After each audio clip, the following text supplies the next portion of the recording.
Welcome to my YouTube channel Sushantreddy. Every week I present my life lessons in sales, human psychology and wealth creation from an entrepreneur's perspective. One of the modern day paradoxes is the inverse relationship between academic grades and long-term financial success.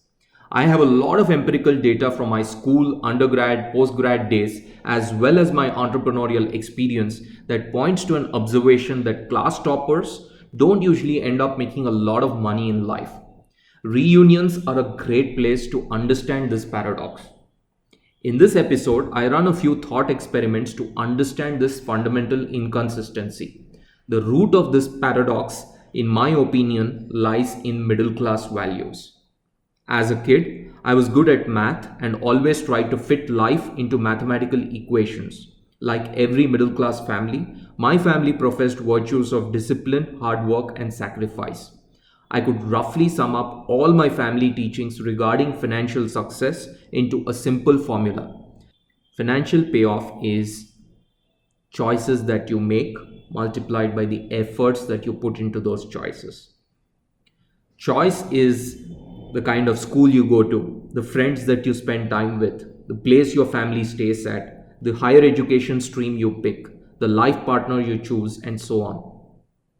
Effort is the actual input of your time into the choice that you make.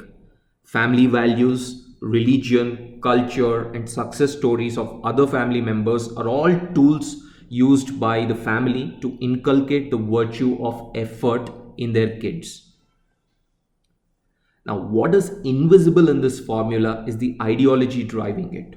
The fundamental idea behind this formula is a sacred middle class contract that I call the time money exchange. This sacred contract basically states that I barter my time in exchange of dollars. This contract is deeply and subconsciously ingrained in our minds since childhood. You can validate this formula in real life. Just walk up to a middle class guy, say Jim, who's making say $50,000 a year, and tell him that you can teach him a method to make $10 million a year in 3 years' time. Observe his reactions after you say that.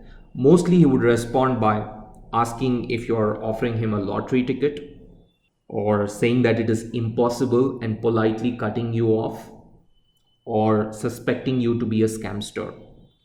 Without even knowing what the method is, he will dismiss the proposal outright because accepting such a proposal would violate the sacred contract. And for every middle class family, sacred contract is kind of inviolable. If you plot payoff versus skills, as skills increase, payoff increases. This is a concept perfectly logical to Jim. If you take 2 points on this curve, say point 1 is a low skill job, a cab driver say, and point 2 is a high skill job, let's say a software architect. Now draw a payoff curve against another dimension, which is time. As time increases, payoff increases. A low skill job has a lower growth rate and a high skill job has a higher growth rate. This concept is also perfectly logical to Jim. Now both these concepts don't violate the sacred law because both of them have a linear profile. Anything that is linear is predictable and certain. So high predictability and certainty perpetuates the sacred time money exchange law. So anything with a high prediction power is consistent with the time money exchange law. Next, we look at the world of probability and write down another payoff equation. Expected payoff is the probability of success times the magnitude of the success. So expected payoff here means the expectation of a future payoff from a given choice.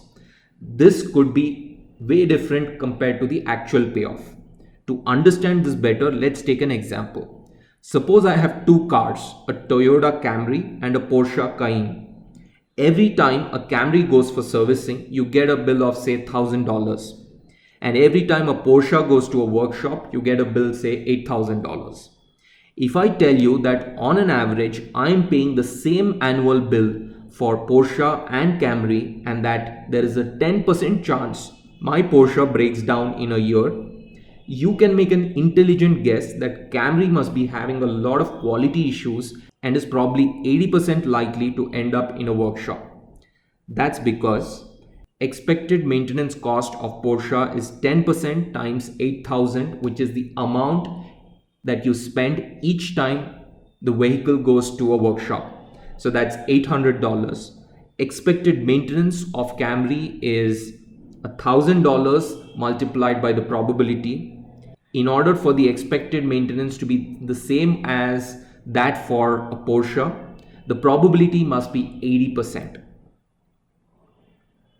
So to calculate the expected maintenance bill, it's not just the probability of breakdown that matters, but also how much you get billed each time there is a breakdown.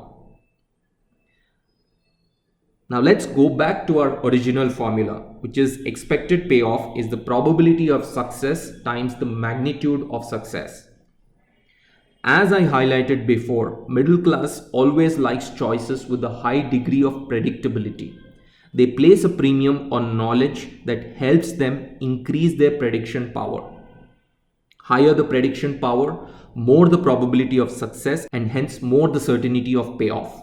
In short, the entire value proposition of education for middle class families is to increase the probability of success in the field they choose. This explains the extreme focus on high academic grades. In the quest to chase predictability, they sacrifice on the second variable, which is the magnitude of success. People who do well in academics have a lot of confidence in their prediction capability in their chosen skill. They believe their superior skills help them in improving the probabilities, and this is consistent with their family values and support system. Invariably, they prefer jobs with high predictability and almost disregard the second variable, which is the magnitude of success. On the other hand, people who don't do well academically know their prediction odds are lower. They aren't good at predicting the future with a high probability of success. They accept their limitations and aim for professions or choices where one correct prediction can make their whole life.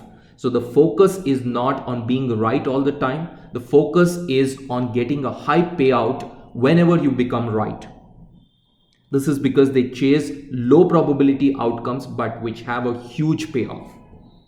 Since society offers choices with nearly equal expected payoffs, it is natural that people who tend to chase high probability of success end up with lower payouts and vice versa. So college professors, McKinsey consultants, Goldman Sachs investment bankers all fall in the high probability of success domain. Their choices are consistent with the sacred law of time-money exchange. Entrepreneurs, artists, sportsmen are some of the people who are chasing payoffs regardless of the probabilities. Their philosophy is to do things with massive impact, almost ignoring the probability of success. When they hit, they try to hit a home run and create a lot of wealth for themselves. So ultimately, probability versus payoff choice determines our wealth in the long run. Thanks for watching. For weekly videos, you can subscribe to my channel or to my newsletter on sushantreddy.com. Until next time, goodbye and stay safe.